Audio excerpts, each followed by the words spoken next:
dreams just random images fired from an unconscious brain during sleep? Or something much more important, like life-saving inner guidance? How dreams can be healing and early warning tools for disease, financial crisis, or success. And love is still one of the behavioral science's greatest unanswered questions.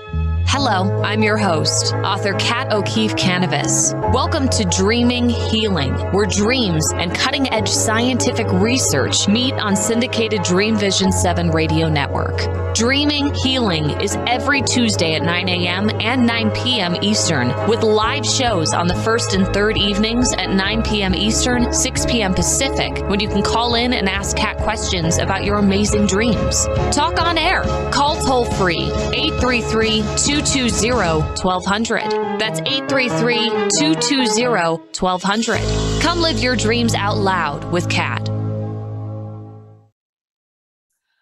Welcome, everyone. I'm so glad you're here. I've been waiting for you for the past 2 weeks.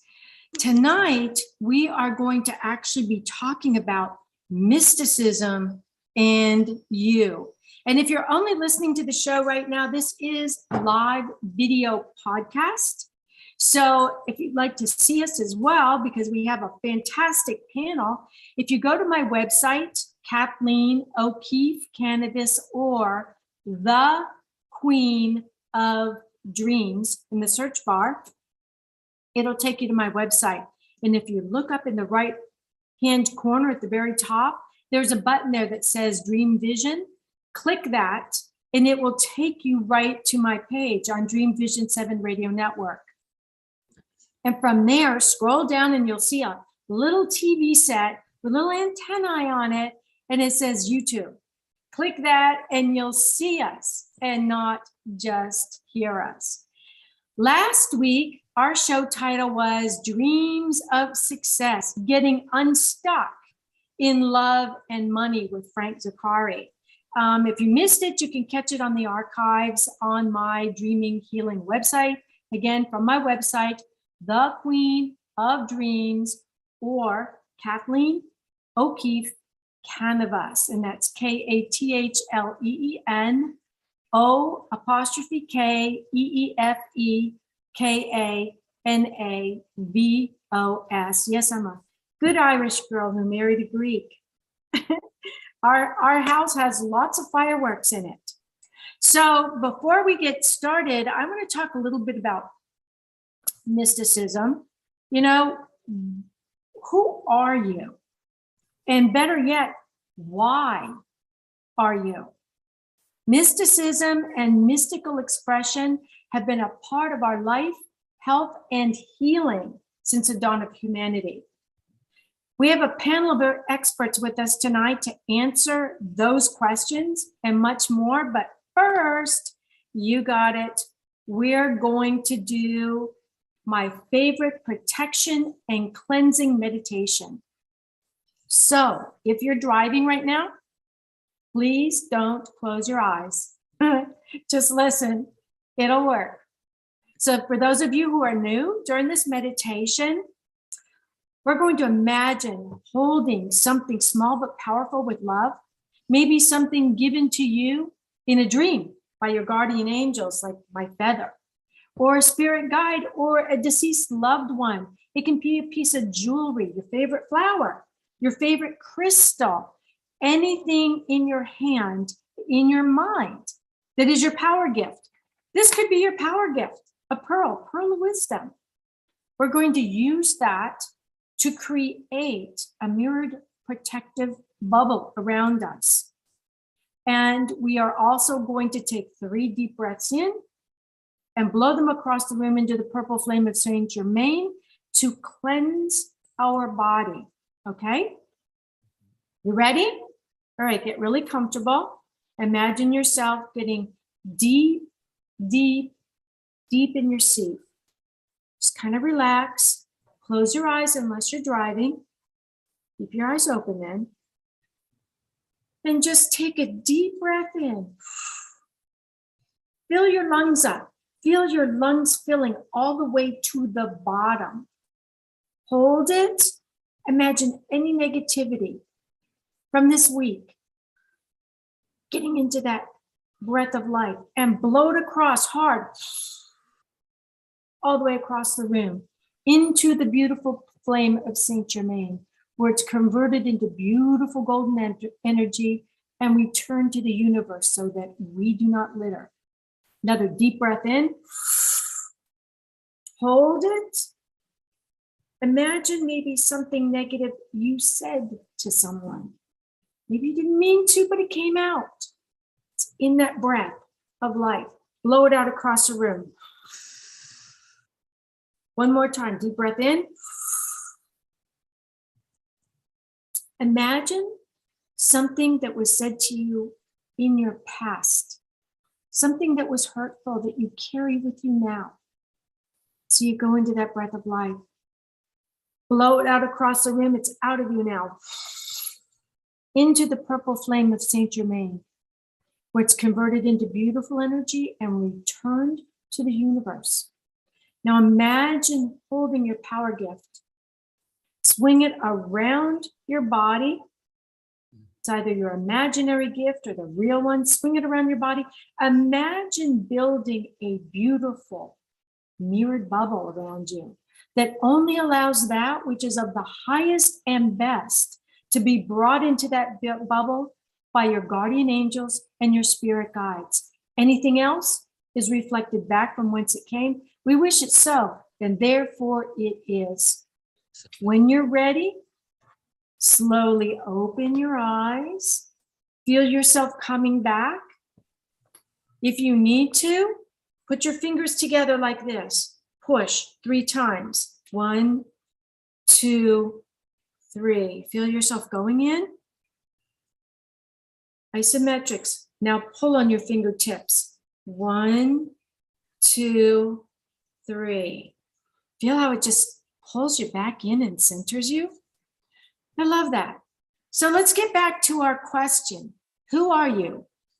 Why are you? Mysticism and mystical expression has been a part of our life, health, and healing since the dawn of humanity. Caveman and his drawings on the insides of the caves. There's a hidden meaning in life called mysticism. Perhaps it began one cold night while gazing at stars and pondering, why am I here? Where did I really come from? Our transcendental thought became expression through sound and dance around a warm fire. We discovered answers to our soul's origins and encouraging our mystical spirit to express even more. So the reverends on this esteemed panel tonight are going to be discussing mysticism, and they are all currently at First Unity Spiritual Campus in St. Petersburg, Florida, and they will be presenters at the Mystical Spirit Expressing Retreat, August 19th through the 31st. And we also have with us Peter Canova and me. Peter Canova is not one of the reverends, but he's definitely an expert on mysticism. So let me tell you a little bit about these reverends.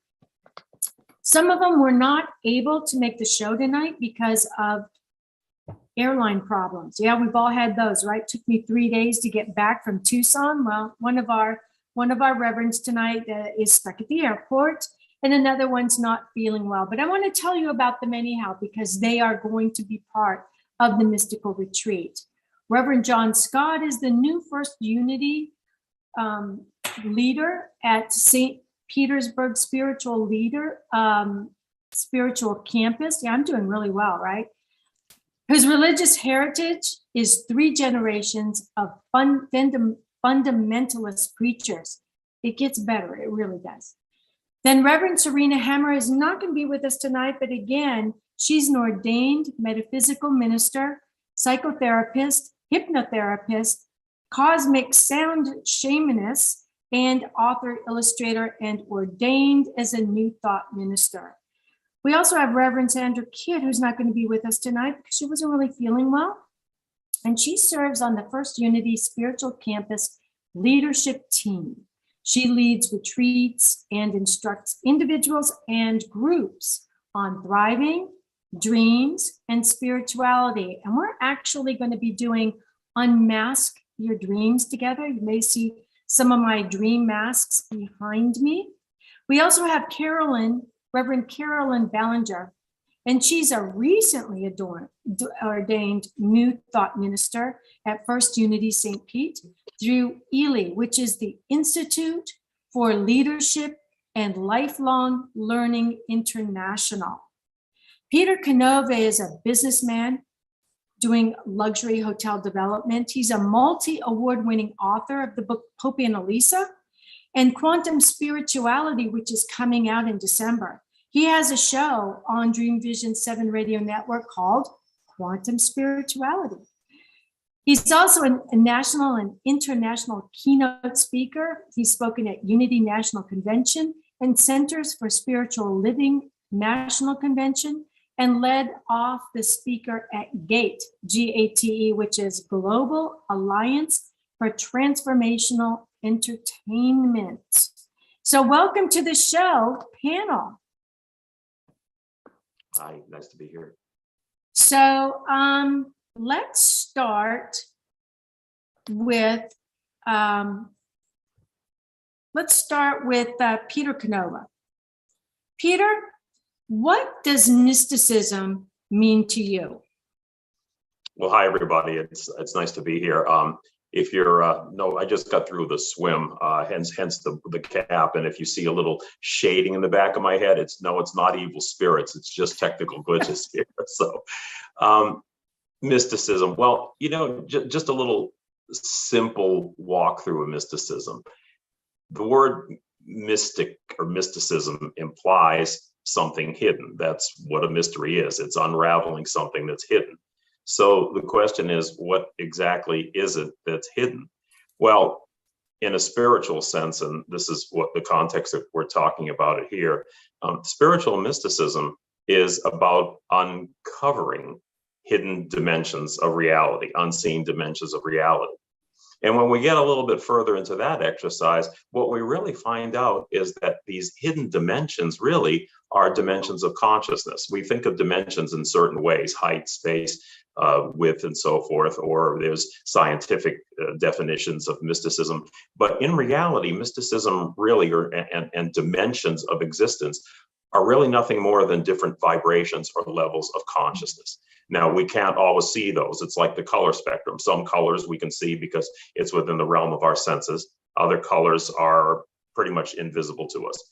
And in a spiritual sense, we're talking about these realms of consciousness that aren't visible to our everyday conscious awakened mind or waking consciousness.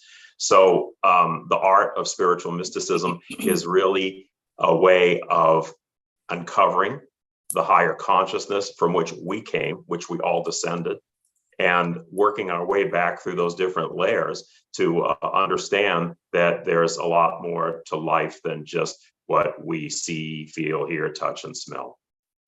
Oh, gosh, I so agree. There is so much more. Reverend Jon Scott, what does mysticism mean to you from your point of view? Well, I think it's about transcendence. I think it's about being able to surrender to the unknown. So much of what we think we know often blocks our ability to see beyond. And so to me, it's the mystery, and it's only a mist story until we're able to sort of get into the mist or the cloud of the unknowing and allow ourselves to surrender and essentially become absorbed into the mystery of all that is. We've spent a lot of time, I think, in religion trying to define God, and often we just end up confining the opportunities that we have within the divine nature. So for me, my fundamentalist Pentecostal experience growing up and charismatic experience, there was a lot of transcendence experience. You kind of got lost in the whole spirit of thing, or we had a word where we'd say people caught the spirit. And you really couldn't explain it, although we did try pretty hard to. But it was an experience. The spirit, you coughed? Caught Caught it. Caught, okay, yes. I'm sorry. Yeah. caught it like a cold. But no, you caught the spirit and whatever was happening, and that was always very mysterious to me. Our theology was very strict and stringent, and it was very fundamentalist is the right word for it. But our experience was much more meaningful to me than the explanation. And so I think, for me personally, mystics and people who are interested really in the walk of faith are most interested in the mystery. And when I think about mystery, I think about the word mist. And often it's translated in the Bible as cloud. And it talks about how the children of Israel, even coming out of Egypt, they followed the cloud by day and the fire by night. And even it talks about Moses going into the cloud to get the law of God. Essentially, he just walked into the unknown to experience a conversation with God, with divine nature. And so I love the mystery because I think the answer is too solid. One of the things I'll be talking about during this retreat that's coming up is the Tao. I love the Tao because in the first verse, it tells you that the Tao that can be named is not the eternal Tao. And to me, that's what the mystery is. It's the unnameable, the ineffable, that is beyond our knowing. And yet we are the knowing itself rather than the situations that are known.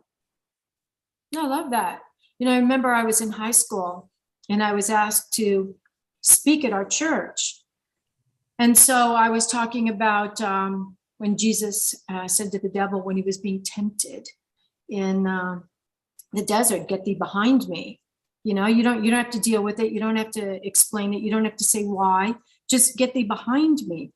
And the Pentecostals invited me to come and just visit their church. And I remember that was the first time I heard anyone speak in tongues. And I was just so fascinated. It was like, it made so much sense to them. And it sounded like a real language, yet I couldn't understand it. But then it wasn't meant for me. It was meant for them. And that was part of the mysticism. That we have so much more to us than id, ego, and super ego. In our hands and our feet and our hair, there's a part of us that we brought with us when we came back onto the earth from where we were before we were born. And so that to me is part of the mysticism that we can reconnect to here on the earth plane. So Reverend Carolyn Ballenger, Yes. Tell us what you think about mysticism. Well, for me, I think my first inkling of that was when I was with my oldest daughter's father, and the words I first heard were "pray believing," and I went in and prayed believing, and things came to pass. I prayed that his children would be taken care of, and I was approved for an apartment big enough for all of us. And I prayed for a better job, and lo and behold, I got one. And in the end, I ended up in California. There were just so many ways that I would go into meditation, even just this past year when I was almost homeless. And I said, "Lord, I need you to show me a miracle. I need a home. I need you to take care of me like you take care of the birds." And that within 5 minutes of saying those words, "I need a miracle," I got a phone call saying, "You've been approved for this apartment." And I went, "Thank you." I was in tears, and the lady on the other side of the phone probably thought I was a crazy woman, because I'm like, thank you, God, thank you. Because I had asked, and in that moment I had received my miracle. And that to me is mysticism, praying, believing, knowing that there's a higher power, knowing that there's a source of energy that runs through you, that runs through everyone, that you can tap into, and you can feel it when you really want to. You can feel it when you look out over the ocean. You can feel it in the breeze in the trees. You can feel it when John sings and Wanda sings. You can feel it when you want to, when you open up and allow yourself. And that to me is the mysticism. Allowing yourself to feel that in every moment of every day, knowing that it's breathing you. So That mysticism is part of universal oneness, I believe. Yes. Yeah. I believe we can all connect through our mystical self and mysticism. And, I'm all about dreams. I love dreams. And I believe that we can connect through our dreams. We can dream for others, and we can share dreams. And so that's part of that mysticism that I was talking about, bringing with us from the other side before we were born. And I think that when we tap into that, I think children can really tap into that. And then unfortunately, they go off to school and they're taught that that's not real. That's like toys. Let's put them in our toy chest and close the top and let's be grown-ups now. But I think that we all have the ability to go back and connect with our child within, who never grew up and is still extremely mystical, and can show us the way back to that amazing mysticism. So we're going to be going to a break in about 2 minutes. But before we do, what I'd like to do is ask you, what was the most mystical thing that has ever happened to you in your life? And I was going to wait and let everybody know what the question was going to be before we were going to go to break. But since we started with Reverend Jon, I'm going to go with Peter. And Peter, you want to tell us what was the most mystical thing you think ever happened to you in your life?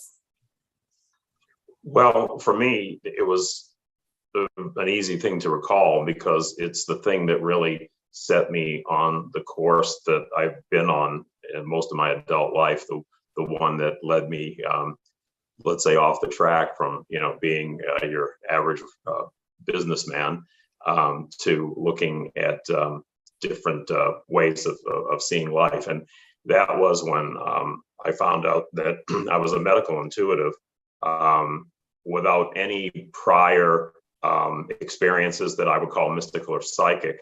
I happened to be at a event where people would bring in cards, index cards of somebody who was a relative or a close friend who had an illness. And we paired off in groups, and all we were allowed to do was read what was on the card of the person's name, age, and address, and we could not say anything else.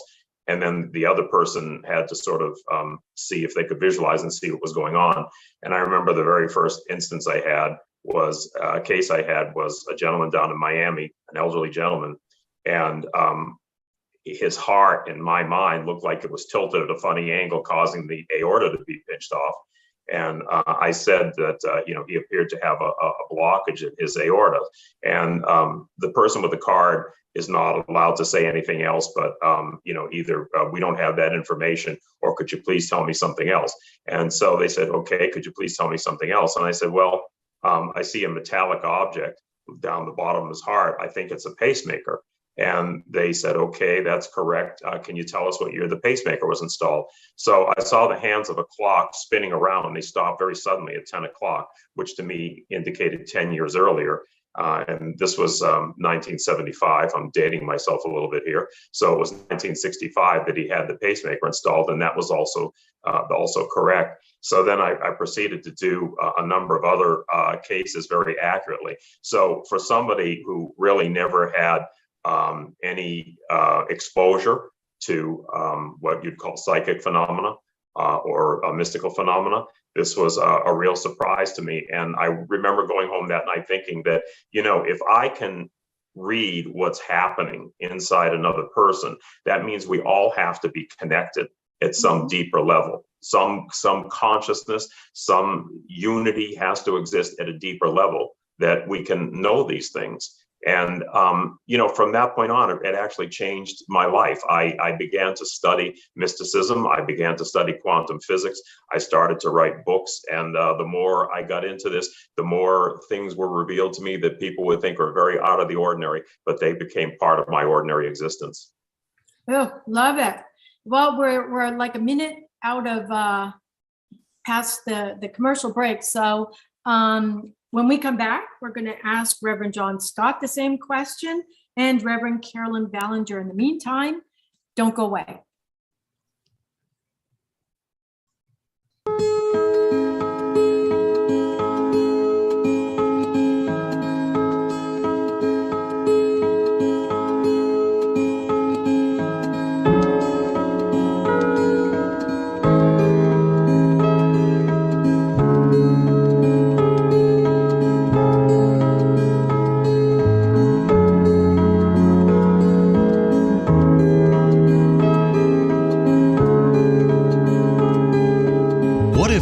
dreams can diagnose your life.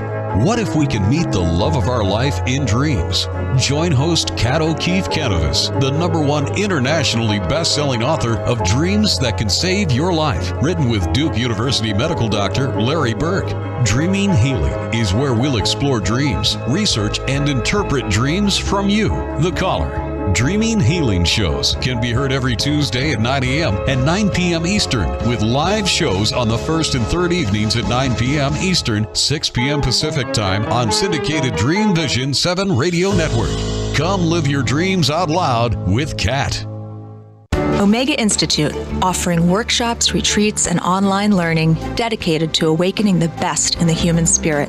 For over 40 years, Omega has seen more than 1 million people come through its doors to grow, learn, and find a greater sense of purpose. With over 350 workshops to choose from, Omega offers something for everyone. Located in Rhinebeck, New York, just 90 miles north of New York City, Omega's natural environment and quiet pace allow for extraordinary experiences to unfold. Learn more at eomega.org or call 877-944-2002. Again, 877-944-2002. Have you met your physician within yet? The Nautilus and multi-award-winning book, Surviving Cancerland: Intuitive Aspects of Healing, is a memoir that takes you down the rabbit hole of healing dreams and interpretations, mixed with conventional medicine and treatments. Listen to the hookah-puffing caterpillar ask, "Who are you?" Dr. Bernie Siegel says Kathleen's story is powerful, honest, and eye-opening. Surviving Cancerland: Intuitive Aspects of Healing by 3-time breast cancer survivor Kathleen O'Keefe Kanavos. Buy the book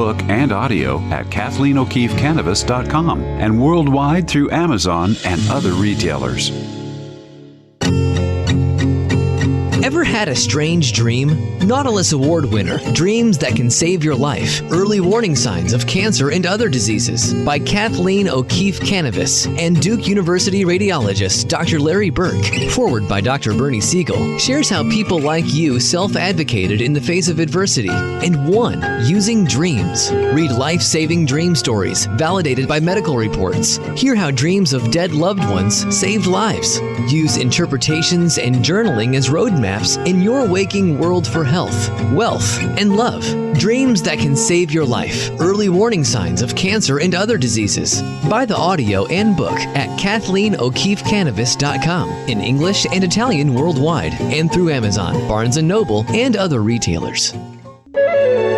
This is Dream Vision 7 Radio Network, uniting mankind with universal love.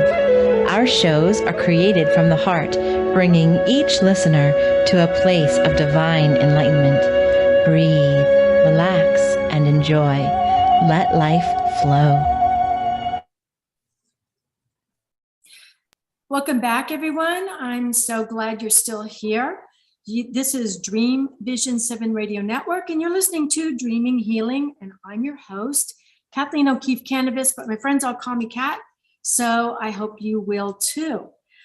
Just before the break, I was asking our guests, what was the most mystical experience that you've ever had? And we heard from Peter Canova just before the break. And now I'm going to ask the same question to Reverend Jon Scott. Reverend Jon, what is the most mystical thing that you ever had happen to you? You know, you asked that question and I was really kind of pondering in my head, okay, like where was a really cool moment?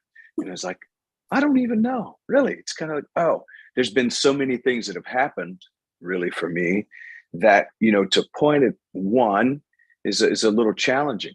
Honestly, here's the one that came to mind. I was about 1.5 years or 2 years into my first pastorate or pastorate. It depends on who you were talking to. I was pastoring or pastoring. I'm not sure which, but I was about 20 years old. I had just turned 20 when my eldest daughter was born. And I was in the process of what I call my crisis of faith. And it was essentially, people say, what happened to you? And I said, I made the mistake of studying. As I looked into the Bible, which I was taught was the Word of God, very strictly, that it was literally the Word of God. I had really started to see some things that weren't in there that I had been taught. And so it really caused my faith at that time to stagger. And my first wife was pregnant with my eldest daughter, Ashton. And when she was born, she came into the world. I held her first. And this for me was a mystical experience. It was the magic of birthing that really shook me to my core, my first child. But I remember I picked her up and I looked at her and I said these words, and I've said these words to all of them since. There's nothing you could do to make me stop loving you, because you never did anything to make me start. And it was in that moment, God loves me. And I didn't do anything to make God start. To me, that was the moment when I was able to reconcile all of this other fear tactic stuff that I'd experienced in my theology. I was able to reconcile with the Father, Mother. And because I was pretty scared of Father God, he was this angry white guy with a long beard and a big old baseball bat. He was just waiting for me to screw up. And in that moment, the realization struck me, and I just sobbed and held my child. And I thought, if I can love my baby girl like this, and God can't love me like this, I'm screwed. That's just literally what I thought. And it really just dawned on me. So for me, that was a mystical moment. I was able to transcend my own theological prison by looking at my child. That's beautiful. That is really beautiful. And Reverend Carolyn, what was your most mystical moment that you think you've ever had, or maybe started things off? For me, it wasn't what started things off. It's been things that have happened like serendipitously on my journey. Mm-hmm. Like there was at one point, I was working and I was let go the day before I was to have a surgery. And I was supposed to be having this surgery and then going back to this job full time. So it was they had cut me off at the knees. I felt like, wow, thanks. So I went into this surgery, did the surgery, and started driving Lyft and Uber, because that was about the time they became popular. I thought, I'm not going to let them hold me down, Well, about a month after the surgery, I was called by my youngest daughter's father, and he had said, well, I'm going to be homeless and I'm dying. And I'm like, it's not funny, Al. He always thought he'd say things that thought they would be funny. And I'm like, no, that's funny. He's like, no, I'm serious. I have stage 4 cancer. I said, okay, well, you're not going to be homeless. I have an efficiency apartment. It's the first time in my life I'd ever lived alone. Hadn't lived with, Willie and his kids or my own kids. Lived alone. I was 50-something years old. And it was like, that's okay. I have an efficiency apartment. Come stay with me. My friend's an oncology nurse. We'll get you in treatment. It's going to be okay. So he came down from Long Beach to San Diego. We got him in the hospital, and ended up, Leah came to stay with me in a little bit bigger apartment. But after that experience, he passed away, but Leah got time with him. He got his birthday, his son's birthday, Thanksgiving, Christmas, Valentine's Day, Leah's birthday. He got all the holidays from October until March when he passed away. So it was like his last hurrah, everything that we did during that 6 months, And after he passed away, I ended up going back to that job, and I thanked that boss. I said, I hated you. I thought I was so angry with you. And now I have to thank you because I was available to be able to care for that man. And that's why God brought me out here to California, not to do anything other than to be available to care for him when he needed me the most. And I was there the moment he passed over, holding his hand and thanking God for his life and for who he was, you know what I'm saying? And letting him know it's going to be okay. God is there with you. And I know that that's why I was brought to California during that time, was to be there for him. That to me was the most mystical experience, realizing she was doing what God told her to do in that moment, even though in that moment I didn't understand it until after I had lived through the next 6 months of my life, realized what I was really available for. And that was why. So, I think having someone holding someone's hand and being there when they pass over is one of the most mystical things that we can do, because we're watching them return to where they were before they were born here. And I think that there's so much power in the room. There's so much going on that we are actually, when that veil lifts so that they can go through, we're actually in a really profound mystical place. And so what that leaves me with, what was one of the most mystical things that I experienced, and I have to tell you, I experience them all the time. But if I had to start, I would say the first mystical experience that's continued throughout my life was when I was about 2 years old, and I was sitting on my mom's lap, and she was reading a Peter Cottontail book to me. And I kept twisting in her lap and looking around the room, and finally she said, "Kathy, what are you doing?" And I looked at her and I said, "They keep calling my name." And she looked at me and she goes, "They keep calling your name? Who?" I said, "I don't know. The people keep calling my name." And she says, "They know your name?" And I said, "Yes, they call me by my name." And my mom looked at me for a second and she said, "It's just your grandparents telling you they loved you," because I knew my grandparents were dead. And we just went on, and I was like, "Oh, okay," and went on to read the book. And it was at that point that she realized I could probably speak with the dead. And I went on throughout my life where they would pop up in my dreams, because I'm the queen of dreams. They would speak to me in my dreams. They would speak to me in my waking world. And I had spirit guides who were Franciscan monks, I'm not Catholic, who came into my dreams to tell me I had breast cancer when the doctors and the tests on which they relied had missed it 3 times. So I think mysticism is real. One of the reasons why I wanted you to share your stories is because our audience may be going, "Mysticism, I never experienced anything mystical." But maybe when they heard your stories, it jarred something in their memory. Maybe when they were 2, or when somebody was dying, or when they went to church. Mysticism surrounds us. It's around us all the time. And it's just begging to be seen. And so one of the things that I think that we're going to be doing with our mystical retreat, mystical spirit expressing, is really tap into that mysticism so that we are really a rounded human being. Because when we ignore our mysticism, we're really only concentrating on half of ourselves. So I'd like to talk about what we're going to do, what we're going to be presenting. I know that Reverend Jon Scott talked a little bit about what he was going to do, but maybe he can share a little more with us. But I'd like to start with Reverend Carolyn. Reverend Carolyn, what are you going to be doing at this mystical retreat, which, by the way, is, let me make sure the dates are right, August 19th through the 21st, and it is going to be at First Unity Campus in St. Petersburg, Florida. What are you going to do? I'm going to be doing my workshop on writing with our non-dominant hand. And I'm a meditator. And so what I like to do is I like to go into a meditation and allow yourself to receive a message from source. Take your writing instrument in your non-dominant hand. And you're allowed to open your eyes then, because some people didn't realize they were allowed to do that.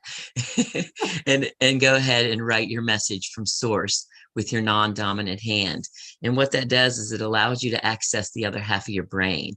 It allows you to shut off part of your brain and to really concentrate on writing the letters. And so you can't really think ahead to what it is you're writing. And the message comes, and you don't even realize what it is until you get done. It's pretty amazing. So. Yeah, that really is very neat. And, you know, we talk about left brain, right brain. And by doing what it is you're going to be doing at the mystical retreat, you help people become a bi-brain.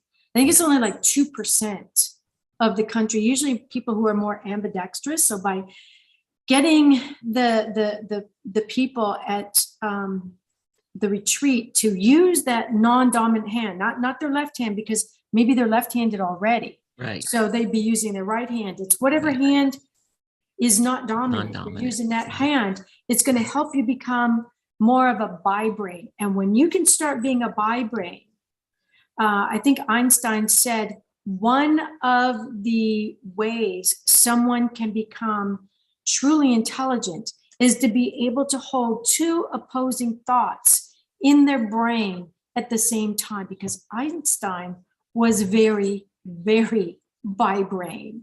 So I love what it is that you're going to be doing, Reverend Carolyn. Peter Canova, what is it that you're going to be doing at the retreat? Well, you're assuming I've thought all this out in advance, and I'm a last minute kind of guy. So, I think probably what I'm going to be talking about, well, I do a lot about the synthesis between mysticism and quantum physics. And what that really leads to through two different doors is a discovery of consciousness. And when you talked about being immersed in mysticism, to me, that's completely right, because what we're all immersed in is consciousness. I believe in God, but I don't use the word God as much anymore, because that sometimes when you use the word God, like Reverend Jon said, I grew up the same way. I mean, I guess it's the same for, Catholic or fundamentalist. You grow up with a little bit of fear and a little bit of guilt about the hammer descending on you. And you tend to think of God as something outside of yourself. You're something different. You're a creation that got kind of like this wind-up doll bouncing around this earthly insane asylum here. But what I've come to realize is that there really is no separation between us and God, that we are the essence of God flown into, projected into material forms.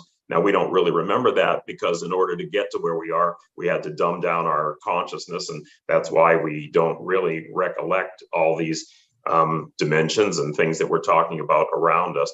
But I'll probably speak about that, and about how science and mysticism are two doors that are really leading us to the same place, which is an awakening of the recognition that consciousness is the primal force that permeates the universe. And the universe is a top-down creation, not a bottom-up creation of little cells that accidentally collided and formed higher complex organisms, as in the Darwinist point of view, but a top-down process where consciousness essentially projected itself out in order to experience life in all of its variations and forms. And I think I'll speak something to that effect. Mm-hmm. Well, you've got a book coming out in December, being published by Inner Traditions on quantum spirituality. So you're going to be talking about that quantum spirituality, right? Yeah, I mean, I'm sure some of the themes I'll touch on are part of what's in the book, Quantum Spirituality, which really is my first nonfiction work. And it's actually the culmination of the 35 or 40 years of research that I did to develop the nonfiction series, the First Souls trilogy, Pope Annalisa, which I'm working on a TV series right now with an HBO executive. So that information in that book is pretty interesting. And Pope Annalisa is full of mysticism. Pope Annalisa is mysticism. So that's pretty cool. Do you happen, I love the picture, the cover of the book. Do you have that book with you? I just happen to have it right here. Oh, of course you do. I don't know. Now, I don't know if you can see it. For some reason, it doesn't look like it's showing up here. As I said, I was having, some problems here. I think you can just see a little bit of it. Uh-huh. But yeah. It's pretty cool. That cover is really, really cool. So, Reverend Jon, we are going to be going to a break. Actually, I think I might go ahead and take the break now because we were so late before. When we come back, I'm going to ask you to talk a little more about what it is you're going to be presenting, but also a little bit about your One Love. Do I have that right? Yes. Okay. I'd love to talk about One Love when we come back. Don't go away, everybody.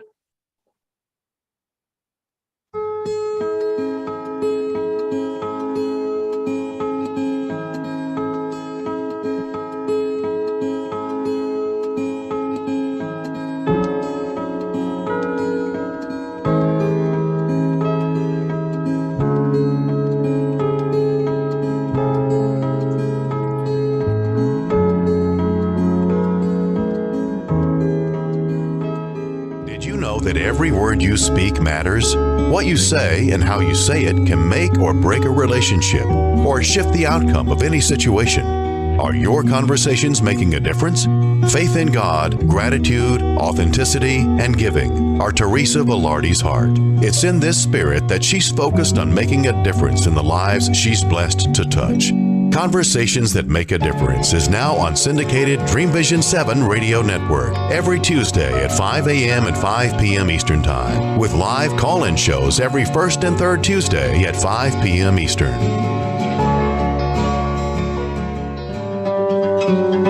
Darkest hours to brightest moments, transformation from despair to happiness, and chaos to clarity. Real people, real pain, real healing. Life-threatening illness, death, abusive relationships, divorce, and overcoming addiction are challenges these men and women faced head-on. See how they emerged stronger and happier. Buy the new book, Chaos to Clarity, Sacred Stories of Transformational Change by Reverend Patricia Caginello and Kathleen O'Keefe Kanavos. Available on sacredstoriespublishing.com and worldwide through Amazon and other retailers. Are miracles real? Can you move from mayhem to miracles? 30 prominent authors say yes as they share their high fives and down lows of challenges, abuse, addiction, and love. Experience hope, the magic elixir of miracles, through the personal stories of New York Times bestselling authors James Redfield, Dr. Bernie Siegel, Sister Jenna, Reverend Temple Hayes, and many more. If you like bestsellers, Chaos to Clarity, and Crappy to Happy, you'll love crying and laughing through Mayhem to Miracles. Sacred Stories of Transformational Hope. Available now on Amazon and in bookstores worldwide. Why are we here? How can we be happy? Questions asked from millennials to boomers. Crappy to Happy, Sacred Stories of Transformational Joy answers them using true stories of grit, grace, and love.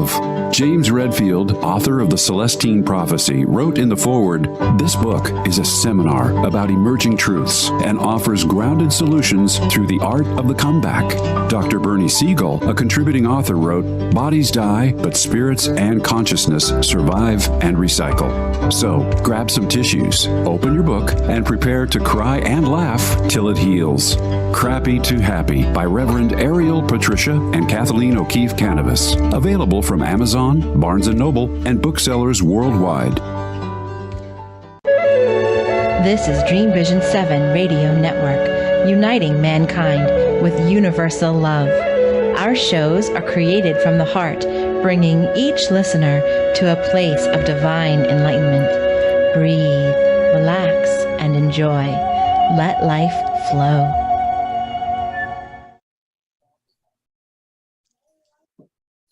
Welcome back to the last section of our show tonight, everyone. I'm so glad you stayed with us. Just before the break, I was asking all of our guests to talk about what they're going to be presenting at the Mystical Spirit Expressing Retreat. And so Reverend Carolyn was talking about she's going to do meditation and then have people write with their non-dominant hand.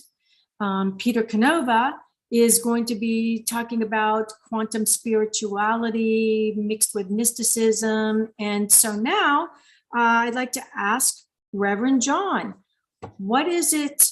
You touched on earlier what you're going to be talking about, but I think, don't you also have one love, and that's the music? Were you planning to maybe play a song or two for us? Yes. And first of all, let me just say, whoa, Carolyn, I love what you're going to present and merging those hemispheres. And I love that. And Peter, we got to hang out because I love that. Quantum physics, and neuroplasticity and the understanding of the science and spirituality and how they intersect with each other. I'm mildly obsessed with all of that stuff too. So we'll have to hang some and chat. I can't wait to hear your presentations. I'm going to be presenting on the Tao Te Ching because the Tao really informs a lot of my personal journey. And but to answer the last question first with One Love. So One Love Consciousness Movement is a movement that I started back in January of 2021, just coming out of the shutdown and moving toward opening back up after the pandemic and the panic that surrounded it. I started the One Love Consciousness Movement. And really, it was actually an opportunity for people to gather and essentially sort of have new thought church that's not quite so churchy online. It was offered virtually at the time. A lot of churches and synagogues and temples were still closed at the time. And so really, I had been the lead minister at Unity of Chattanooga for 3 years up to that point. And I felt that there was something else I wanted to do. This just kind of wanted to birth from my own spirit. So it's really a spiritual community, and not just music, but music, of course, has been a big part of my life, all of my life. I don't ever remember not singing. So singing is a part of me. And I may share a song or two that day, but mainly going to share about my passion for the Tao Te Ching. Most of you here, pretty well, you probably know a lot about Tao, or maybe have at least heard about it, but it predates Christianity or predates Jesus at least by about 580 years. And Lao Tzu was the writer of, or at least the legend goes that he was the writer of the Tao Te Ching. But little things like, my life now, I have certain values that I live by. And the values I really focus on in my life are love, compassion, peace, and kindness. And to filter everything I do through that. And that includes any of my personal beliefs about spirituality, consciousness, God, divine, even just day-to-day stuff, my interactions with people at the market, my interactions with people on staff at First Unity Spiritual Campus. I was asked in the interviews, what is your leadership style? And my leadership style is Tao. And the Tao says that the Tao is kind to the kind and kind to the unkind, because kindness is its nature. And so it is my goal in life to be that fluid and to be filtering all of my behavior through that sort of looking glass. And again, I'll reference the first line of the Tao says, the Tao that can be named is not the eternal Tao. Essentially, you can't name it, you can't claim it, you can't monopolize it. There's no real religion around it. It's just the understanding, or at least the awareness of consciousness and the transcendence of that. So that's what I'll be sharing. Really, how to live the Tao way is just what we've been talking about. It's how to live the mystery and how to live in consciousness. Mm-hmm. That cloud, that mysticism. I love that. So that's going to be exciting. And then I'm going to be doing Unmask Your Dreams. I don't know if you can see my little people here. Let me see if I can reach here and get one of my dexters off.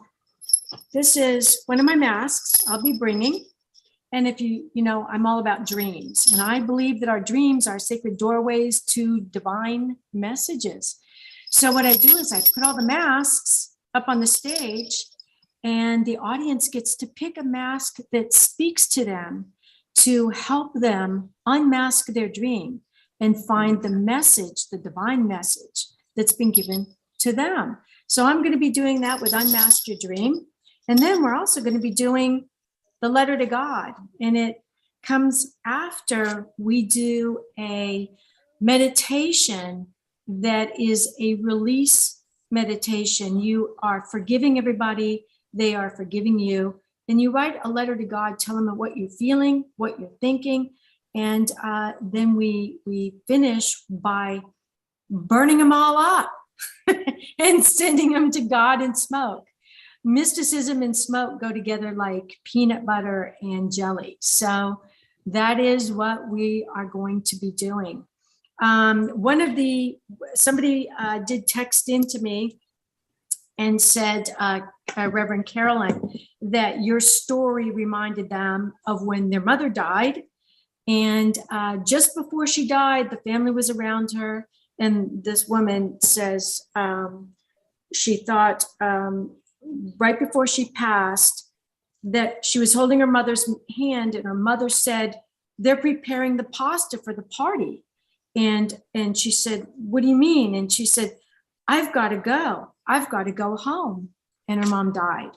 Oh, funny. So, the mysticism that surrounds us just goes to show you we're never alone, whether it's divine messages from the dream world, passing over and knowing that love never dies, or being able to read people's inner illnesses or what they're going through, because we're all connected by the greater oneness of the universe. We're spirits having a human experience. So what we're going to be doing at this retreat is allowing our spirits to soar and allow our human selves to experience our mysticism. So we only have like 1 minute left, so we got to do this really fast. I'd like for each of you to tell our audience how they can find out more about you. So let's start with you, Peter Canova. Yeah, well, I have a website, petercanova.com. And through that portal, you can get to information about the various books that I've written. There's a lot of videos and clips of interviews and things I've done. And then right on this Dream Vision 7 radio network, every Tuesday at 7 and 10, I have my quantum spirituality radio and TV show, which has been doing surprisingly well. And also I have a website, Pope Annalisa, that's specifically dedicated to the book that hopefully will become a TV series in the near future. And Reverend Jon and Reverend Carolyn.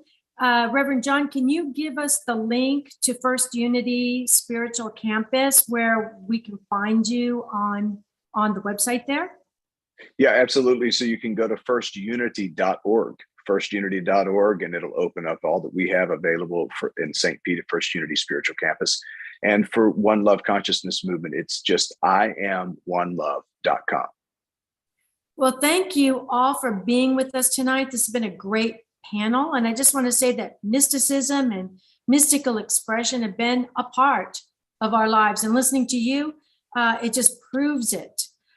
There is a hidden meaning in life called mysticism.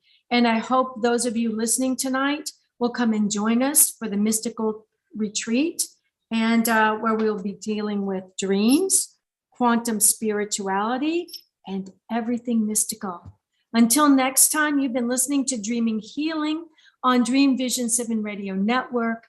I am your host, Kathleen O'Keefe Kanavos, and I'll see you 2 Tuesdays from now, when we are going to be talking to another very mystical person.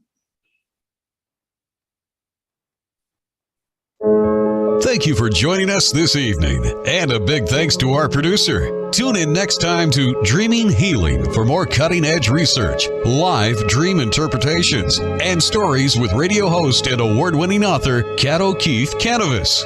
Listen every Tuesday at 9 a.m. and 9 p.m. Eastern Time with call-in live shows on the first and third evenings at 9 p.m. Eastern, 6 p.m. Pacific Time on syndicated Dream Vision 7 Radio Network. Remember, everyone dreams, but some dreams save lives. Live your dreams. Find more about Kat at KathleenO'KeefeKanavos.com. That's Kathleen with a K. OKEEFEKANAVOS. Or The Queen of Dreams on Google search.